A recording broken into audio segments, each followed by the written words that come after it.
Fala, meu povo, tudo bom? Estamos aqui agora para a nossa aula de número 33 de Química, falando sobre crioscopia e osmose, e osmoscopia, tá? Objetivos é compreender as propriedades coligativas da crioscopia e osmoscopia. Vimos aí tonoscopia, ebulioscopia, bora para as duas últimas, tá? O que é crioscopia? Crioscopia é uma propriedade coligativa que estuda o abaixamento do ponto de congelamento, do ponto de fusão de um solvente pela adição de um soluto não volátil, como o cloreto de sódio, que é o sal de cozinha, e a sacarose, tá? Então, propriedades coligativas configuram uma parte da química que estuda o comportamento do solvente com relação à solidificação, ebulição e osmose, quando é adicionado um soluto não volátil, um soluto que não evapora facilmente. O ponto de fusão da água, por exemplo, é de 0 graus Celsius, ou seja, para ela passar do líquido para o sólido, para ela congelar, 0 graus Celsius. Ou seja, a água congela em temperaturas inferiores a 0, ou 0, tá? Dependendo aí. Porém, se adicionarmos 180 gramas de cloreto de sódio, NaCl, a 500 ml de água, ela congelará apenas a temperaturas inferiores a 22,89 graus Celsius, beleza? Então você observa que ela não vai congelar mais numa temperatura de 0 graus Celsius, tá? Então você está abaixando o ponto de congelamento. Ou seja, quanto menor é, mais demora para se congelar. Beleza? Então olha lá, presença de água líquida em uma região com temperatura abaixo de 0 graus Celsius. Na imagem acima vemos água no estado líquido na Antártida, região do planeta cujas temperaturas podem chegar a menos 30 graus Celsius. Por meio do estudo da crioscopia, é possível entender por que a água é líquida nessa região. A justificativa é a presença de sais na água, que abaixa o ponto de congelamento. Ou seja, se a água congelava a 0 graus Celsius, como existem sais na água, elas vão congelar a temperaturas mais inferiores. Como, por exemplo, a gente viu lá, menos 100 graus Celsius, menos 200 graus Celsius. Por isso ainda existe água líquida, tá? O sal, o soluto não volátil, abaixa esse ponto de congelamento. Beleza? Como que nós calculamos a crioscopia? A fórmula para a realização dos cálculos da crioscopia é TC igual KC vezes W, onde TC é a variação da temperatura do congelamento ou abaixamento do ponto de solidificação, né, do ponto de congelamento. KC é a constante crioscópica ou criométrica, né? E o W é a molaridade. Já sabemos a fórmula, né? M1 sobre M1 com M grande vezes M2. Lembra? M1 pequeno é a massa do soluto, M1 grande é a massa de molaridade do soluto, quantos gramas por mol, fração molar, e o M2 é a massa do solvente em quilogramas. Lembra a última aula? Cada um dos termos presentes na fórmula geral da crioscopia apresenta fórmulas específicas, como podemos ver a seguir. Então, o TC, o abaixamento da temperatura, é a variação, né? Como pode ser expresso a subtração do ponto de congelamento do solvente puro, que nós chamamos de θ2, né? Temperatura do solvente puro, menos o ponto de congelamento do solvente na solução. Então, o ponto de congelamento do solvente puro, menos o ponto de congelamento dele na solução. Ou seja, misturada com o soluto não volátil. Beleza? Kc é a constante crioscópica. Nós temos ali, então, para cada tipo de solvente existe uma, né? Cada solvente apresenta a sua constante. Então, você tem Kc igual RT ao quadrado dividido por 1000 LF, tá? O R é a constante geral dos gases, né? Equação de Clapeyron, 0,082 em atm. E 62,3 em mmHg, ou seja, em milímetros de mercúrio. O T é a temperatura da solidificação do solvente. E o LF é o calor latente da fusão. Beleza? A molaridade é uma modalidade de concentração de soluções, como nós já tínhamos visto, né? O W, M1 sobre M1 vezes M2. O M1 é a massa do soluto em gramas. O M1 grande é a massa molar do soluto, quantos gramas por mol, né? E o M2 é a massa do solvente, sempre o solvente maior em quantidade e, portanto, em quilogramas. Assim, a partir das fórmulas acima, podemos reescrever a fórmula para o cálculo da crioscopia, né? Variação de temperatura lá, né? θ2 menos θ, né? θ2 é a temperatura do solvente puro né, do ponto de congelamento do solvente puro menos o do ponto dele na solução, é igual Kc, constante crioscópica, vezes o W substituído pela sua fórmula, né? Que é a fórmula da molaridade, a concentração das coisas. Beleza? Então, bora lá.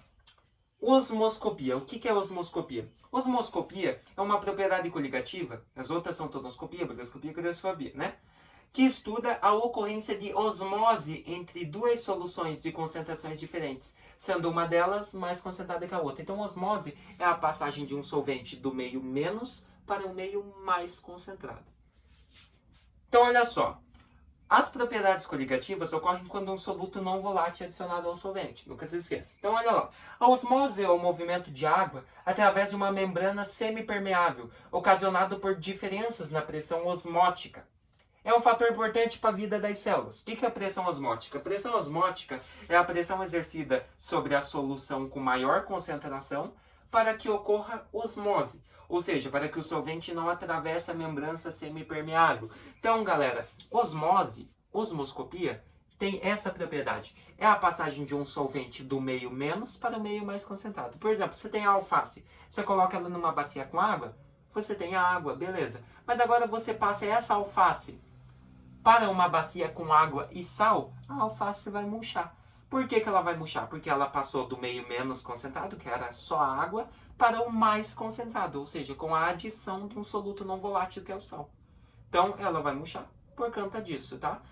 Então, sempre assim, osmoscopia é a passagem do solvente do meio menos para o mais. Repita, do meio menos para o mais concentrado.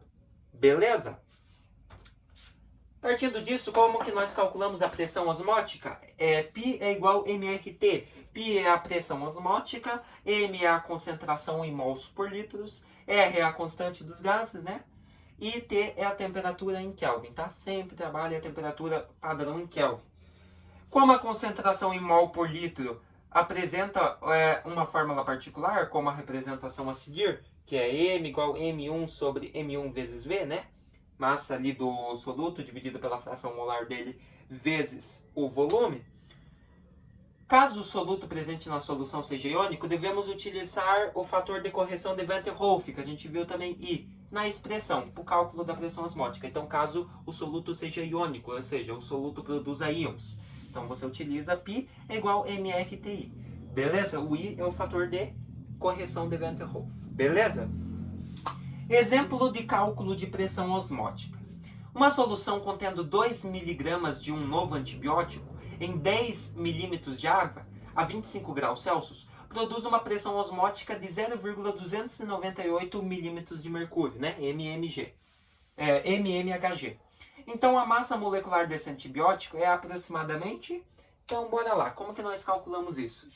Temos os dados fornecidos, nós vamos ter, portanto, a nossa fórmula. Pressão osmótica seria igual M1, que seria, no caso ali, né, a molaridade, a concentração em mols, e nós sabemos que, para calcular isso, nós utilizamos M1 sobre o M1 grande vezes o volume, né? Então, você tem lá o volume, né?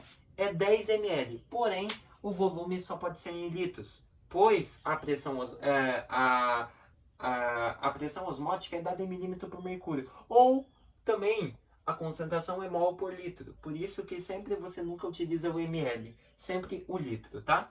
Então você tem essa fórmula aqui.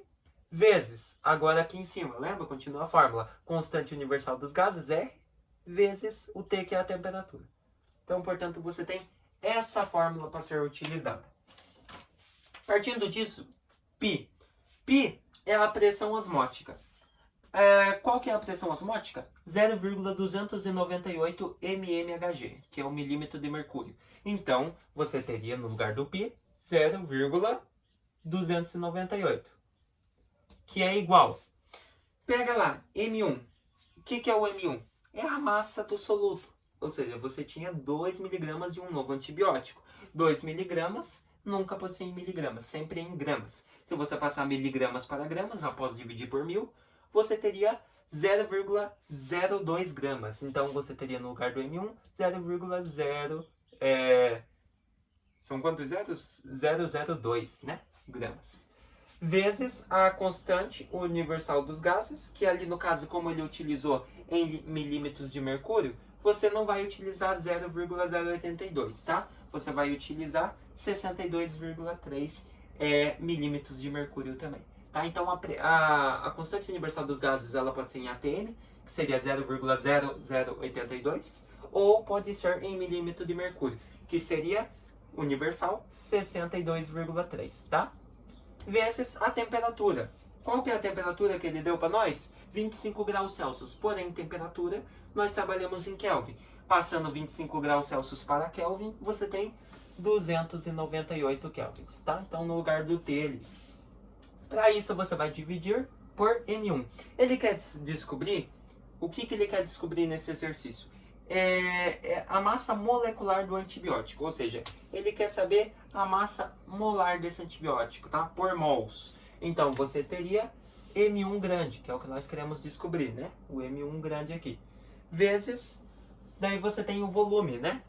O volume da solução, né, do solvente, 10 ml.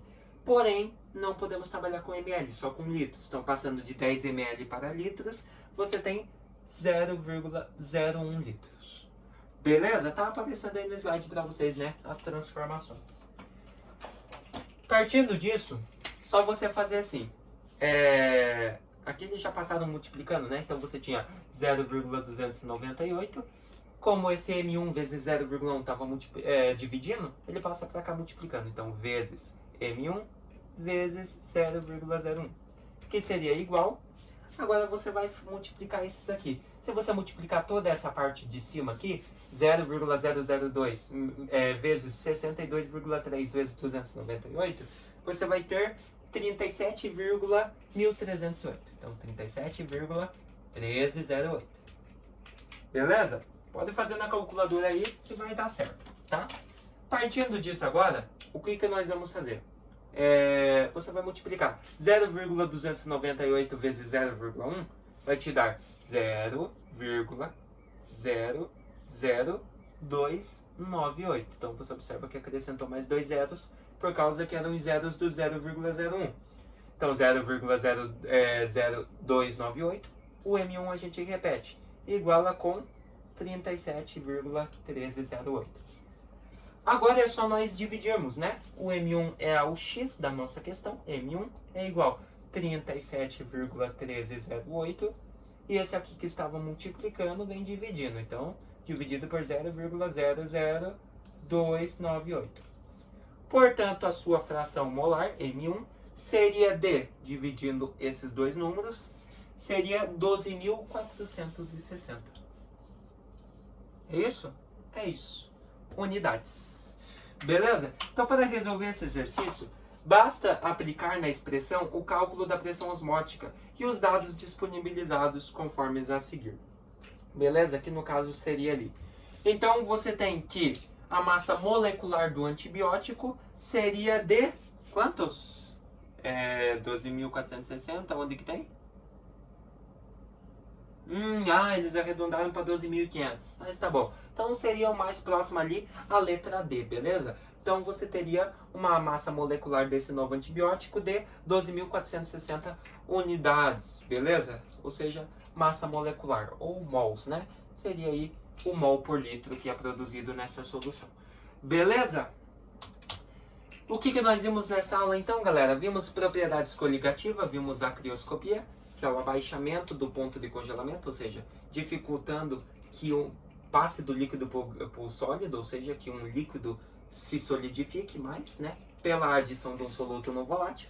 E a osmoscopia, né, que é a passagem de um solvente do meio menos para o mais concentrado, pela adição de um soluto no volátil. Então, você tem um meio menos concentrado, por exemplo, a água pura, mas porém você adiciona um outro meio, né? Você pega essa água e adiciona essa água, esse solvente, e no meio com uma água, com outro tipo de água, vamos supor uma água mais hidratada ou com alguma coisa, e adiciona glicose, um soluto não volátil, ou cloreto de sal mesmo, né? Então você teria a passagem de um solvente, da água, para a água, né, que é o meio menos concentrado, para o mais concentrado, que tem a adição do soluto não volátil. Beleza? Espero que vocês tenham gostado dessa aula, entendido aí mais essas duas propriedades coligativas. Eu acho que na próxima aula nós começamos entalpia, tá bom? Vai ser bem de boinha. Espero que vocês tenham gostado e até a próxima.